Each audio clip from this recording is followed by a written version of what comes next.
आता महेश बालदी कसे आमदार होतात तेच मी पाहतो, असं धडधडीत आणि निर्भीड वक्तव्य उरणचे समाजसेवक तेजस डाके यांनी केलंय।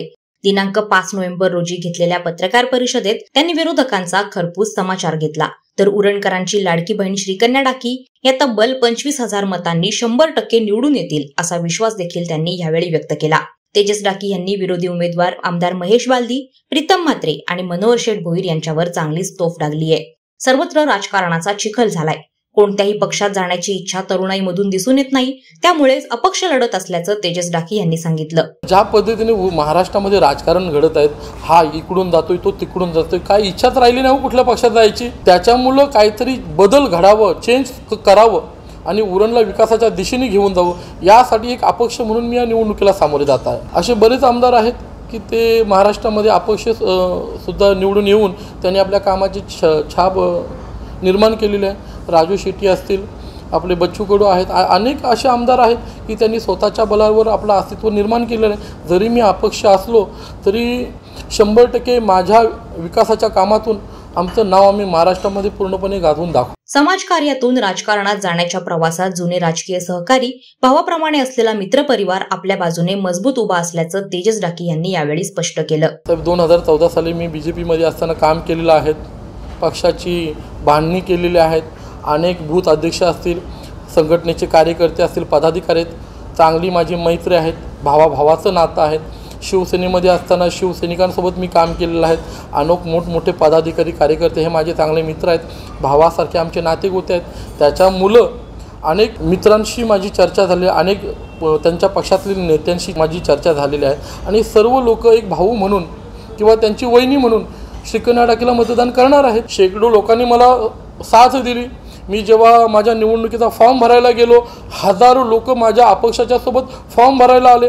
आत्तासुद्धा मी जेव्हा गावी प्रत्येक गावोगावी फिरत आहे, शेकडो तरुण मला जुळत आहेत, हजारो लोकांचे मला फोन येत आहेत। त्याच्यामुळं मला विजयाची भीतीच राहिलेली नाही। 100% विजय हा श्रीकन्या डाकीचा आहे। ज्या पद्धतीने माझी मिसेस जी श्रीकन्या डाकी या निवडणुकीला सामोरे जात आहेत, अनेक हजारो महिलांचा तिला समोरून प्रतिसाद मिळत आहेत, कारण माझी मिसेससुद्धा वेल एज्युकेटेड आहे, GNM नर्सिंग त्यांनी केलेलं आहे। जेव्हा NRHM केंद्र सरकारचा जो उपक्रम होता त्यावेळी त्यांनी एक उच्च आरोग्य सेविका म्हणून गावोगाव त्यांनी लोकांची समाजसेवा केलेली आहे।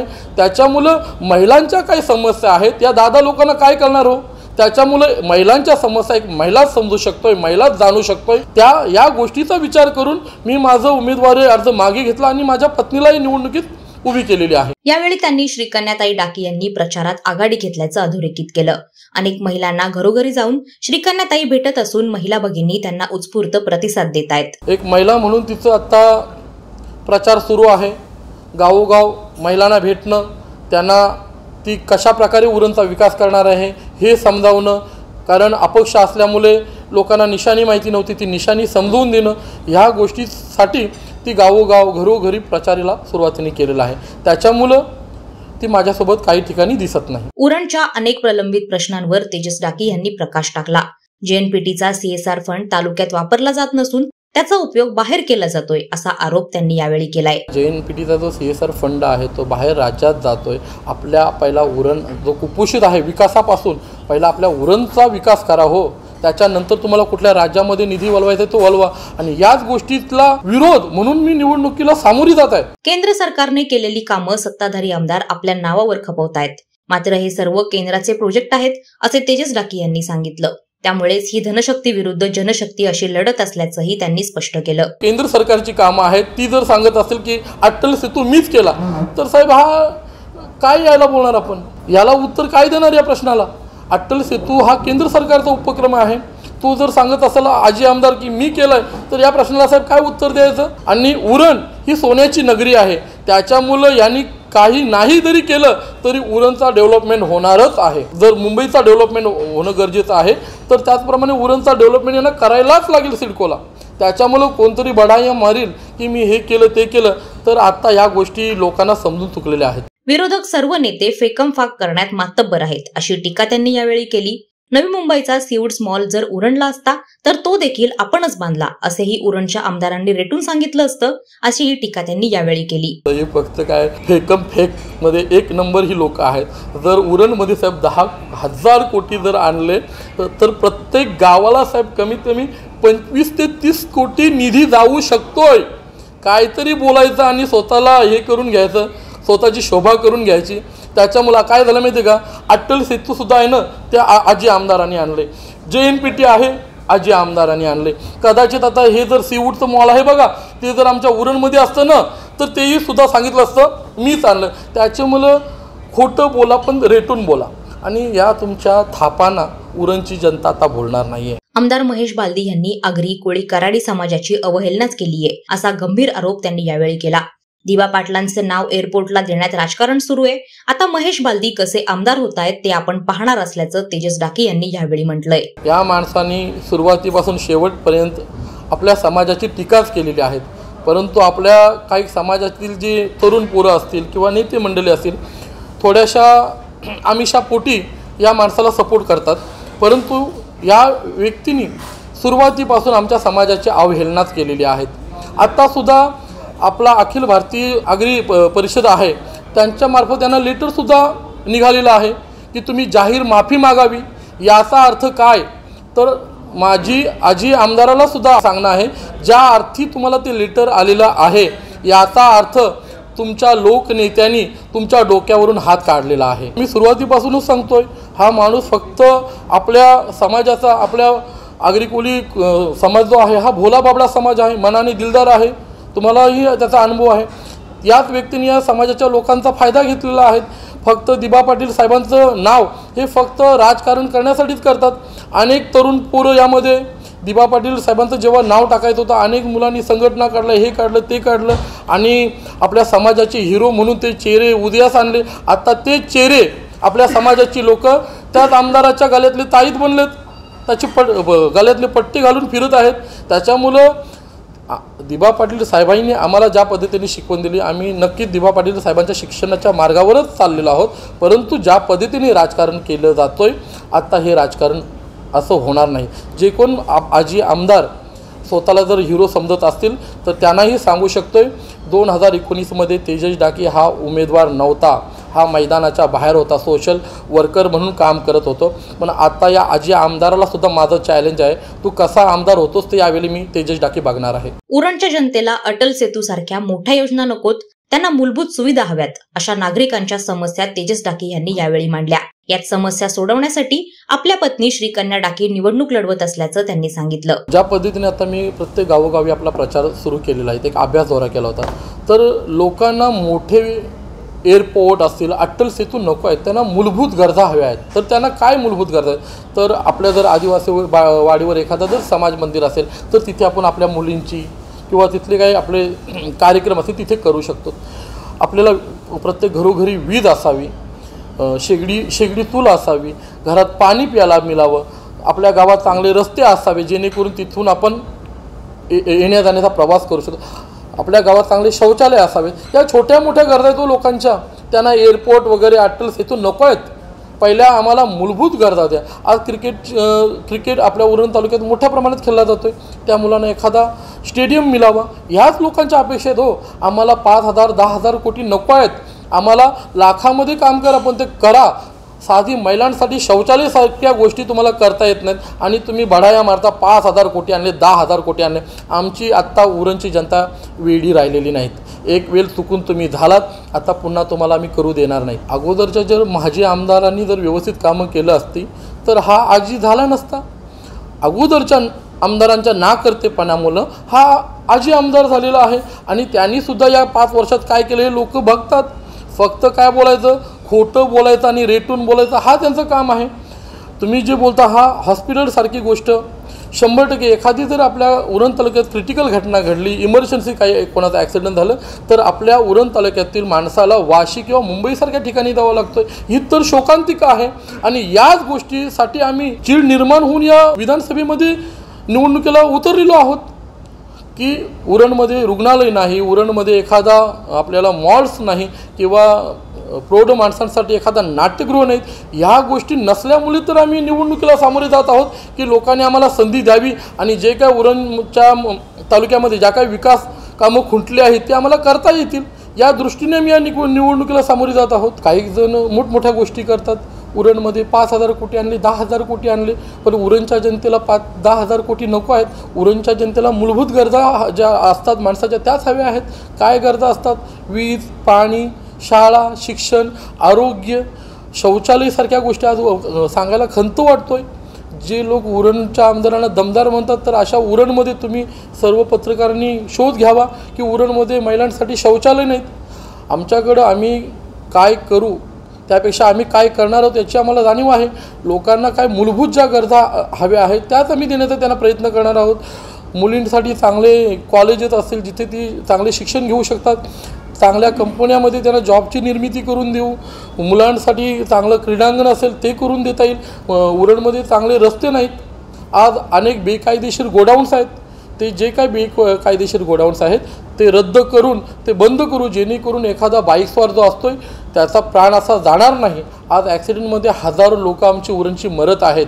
त्यांना कोणी वाली नाही, कोणी त्यांच्यासाठी उभा राहत नाही. मग असे जे काही बेकायदेशीर गोष्टी घडतात या सर्व बेकायदेशीर घटना आम्ही बंद करून उरणला एक नव्या विकासाकडे घेऊन जाऊ शकतो. ही आमच्यात ती हिंमत आणि ताकद आहे आणि आम्हाला वाटतोय आम्ही एज्युकेटेड असल्यामुळे आम्हाला वाटतोय आम्ही उरणचा विकास यांच्यापेक्षा कितीतरी पटीने चांगला करू शकतो. म्हणूनच आम्ही या निवडणुकीला सामोरे जात आहोत. उरणमध्ये महिला सुरक्षेचा प्रश्न उद्भवला त्याचवेळी आमदारांनी आपल्या पदाचा राजीनामा द्यायला हवा होता. आताच्या महिला सुशिक्षित झाल्या आहेत, त्यांना गृहीत धरणं सोडून द्या असा इशाराच तेजस डाके यांनी महेश बालदी यांना दिलाय. ज्या पद्धतीने ते सांगतात की आदिवासींना 45 घरं देऊ, अहो घरं नको, त्यांना पियाला पाणी पहिलं द्या. सारसी सारख्या ठिकाणी तिथले जे आदिवासी बांधव आहेत तुमच्याबद्दल काय बोलतात याचा जरा विचार करा. 45,000 घरं देऊ, 25,000 महिला माझ्यासोबत आहेत. आताच्या ज्या महिला आहेत त्या सुशिक्षित आहेत.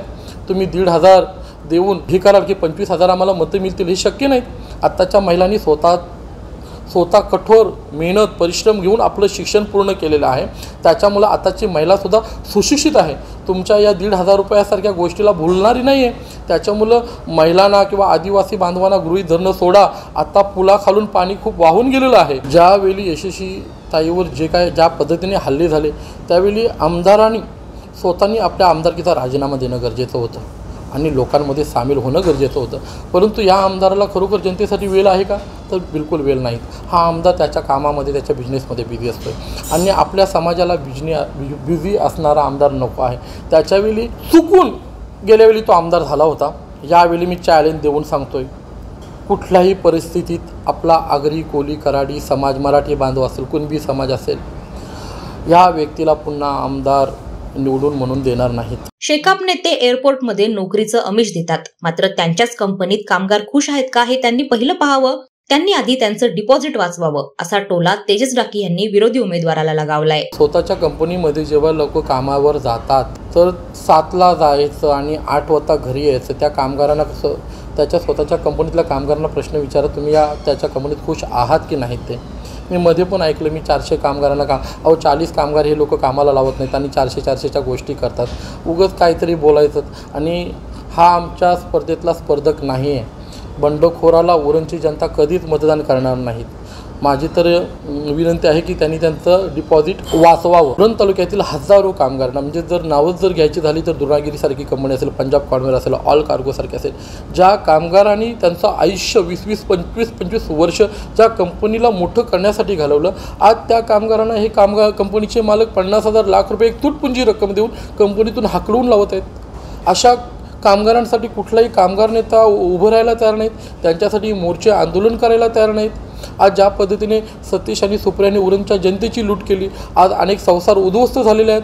त्या उद्ध्वस्त झालेल्या संसारांना कोणी बोलायला तयार नाहीत. ज्या आशेने, ज्या आकांक्षेने, जे स्वप्न ज्या शेतकऱ्यांनी पाहिलं आणि आपल्या जमिनी रिलायन्ससारख्या कंपनीला विक्री केल्या होत्या, आज न्यायालयाने सुद्धा कलेक्टर साहेबांना आदेश दिलेत की सेजमध्ये ज्या ज्या शेतकऱ्यांनी जमिनी विकलेल्या आहेत त्या सर्व जमिनी त्यांनी शेतकऱ्यांना परत कराव्यात. परंतु सत्ताधारी असो किंवा विरोधी पक्ष नेता असो या शेतकऱ्यांच्या पाठीमागे उभं राहायला तयार नाहीत. आज यशस्वी शिंदेसारख्या आपल्या बहिणीचा कशा प्रकारे अमानुषपणे हत्या होतोय, बली जातोय. आज नावाखाडीवरच्या एका मुलीवर हल्ले होतात.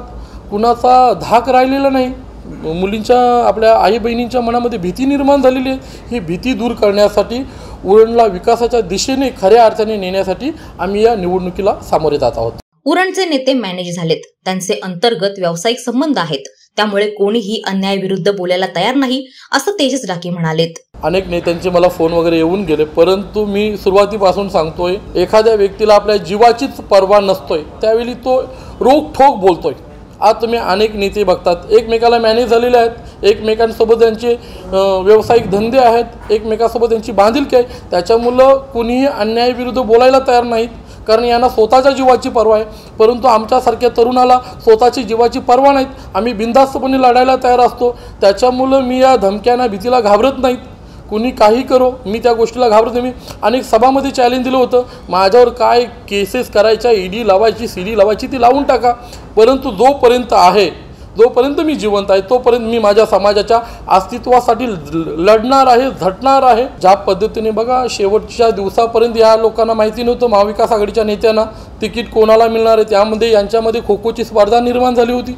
या दोघांना सुद्धा माहिती नव्हतं नक्की तिकीट कोणाला मिळणार आहे.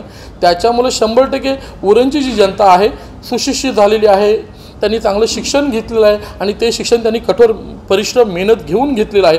त्याच्यामुळे उरणच्या जनतेला आता माहिती आहे की आपल्याला पनवेलचा नको आहे. दुसरा जो आपला इथला उमेदवार आहे त्यांच्याकडे ते टॅलेंट नाही. कमीत कमी विधानसभेमध्ये आपल्या समस्या किंवा बाजू मांडण्याची हिंमत आणि ताकद त्या प्रतिनिधीमध्ये असावी लागते. ती ताकद आताच्या या नेत्यामध्ये नाही. कधी कधी नेत्यांनी सुद्धा रिटायरमेंट घेणं गरजेचं असतोय, तरुणांना संधी देणं गरजेचं असतोय. परंतु हे लोक काय आहेत माहिती आहे का, जोपर्यंत मी आहे तोपर्यंत मीच सर्व करणार, ही यांची म्हणजे मनस्थिती आहे. त्याच्यामुळे आमच्यासारख्या तरुणांना या निवडणुकीमध्ये सहभागी व्हावं लागतोय. शेकापचे कार्यकर्ते बंडखोरांना स्वीकारत नाहीत, हा शेकापचा इतिहास आहे.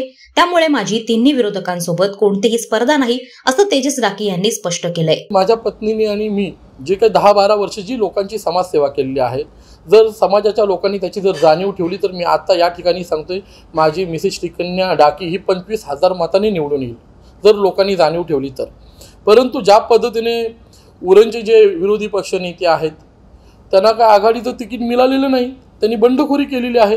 आणि शेका पक्ष हा पक्ष असा आहे की प्रामाणिकांचा, शेतकऱ्यांचा, कष्टकऱ्यांचा पक्ष आहे. इथे जो कोण बंडखोरी करतोय तर शेका पक्षाचे कार्यकर्ते त्या बंडखोराला एक्सेप्ट करत नाहीत. हा शेका पक्षाचा आजवरचा इतिहास आहे. दुसरी गोष्ट, दुसरे जे आताच्या आजी आमदार असतील त्यांना आगरी, कोली, कराडी, मराठी समाजाच्या काय वेदना असतात, त्यांच्या काय समस्या ती त्यांना माहितीच नाहीत. आपल्या समाजातच नॉलेज नसल्यामुळे त्या व्यक्तींना माहिती नाही. परंतु आपल्या माजी आमदारांच्या नाकर्तेपणामुळे हे आताचे आजी आमदार झालेले आहेत. त्याच्यामुळे मी तिघांकडे बघताना ह्या तिघांसोबत माझी स्पर्धा मी मानतच नाहीत. मी किती जास्तीत जास्त लीड घेईन आणि माझी पत्नी निवडून येईल, माझं याकडेच फोकस आहे. माझी स्पर्धा या तिघांसोबत सुद्धा नाही. माझी स्पर्धा फक्त आहे की आम्हाला जनता किती लीडने निवडून देतोय याकडेच आमचं लक्ष लागलेलं आहे. आणि त्यानुसार आता आमची उरणमध्ये प्रचाराला सुरुवात झालेली आहे. येत्या विधानसभा निवडणुकीमध्ये मी माझ्या पत्नीला म्हणजे श्रीकन्या तेजस डाकेला मैदानामध्ये उतरवलेलं आहे. 100% माझ्यासमोर जे उमेदवार आहेत ते आजी आणि माझे आहेत. परंतु ज्या पद्धतीने आम्ही उरणमध्ये विकास कामं केलेली आहेत, लोकांना मदती केलेली आहेत, त्याच्या बलावर आम्ही ही निवडणुकीला सामोरे जात आहोत. आज जवळपास 10 ते 12 वर्ष आम्ही समाजसेवेमध्ये आहोत. आणि ही समाजसेवा करत असताना कधी मी जात पात धर्म नाही बघितला, कुठल्या पक्षाचा लोगो नाही बघितला. सर्व पक्षांच्या लोकांना, सर्व जाती धर्माच्या लोकांना आमच्याशी जेवढं होईल तेवढं आम्ही भरभरून मदत केलेली आहे. तर यावेळीसुद्धा आम्ही त्यांच्यासमोर याच आशेने जात आहोत की जेव्हा तुम्हाला आम्ही मदत कार्य केलं तेव्हा आम्ही जात धर्म किंवा पक्ष नाही बघितला. तर यावेळीसुद्धा तुम्ही कुठलाही पक्षपात न करता, पक्षाचं चिन्ह न बघता तुम्ही श्रीकन्या डाकेला भरघोस मतांनी विजयी करावं, हाच आमचा अजेंडा आहे. वादळवारा लाईव्हसाठी न्यूज ब्युरो, उरण. नवी मुंबई व रायगड जिल्ह्यातील ताज्या बातम्या आणि घडामोडींसाठी सबस्क्राईब करा वादळवारा लाईव्ह चॅनल आणि दाबा बेल आयकॉन.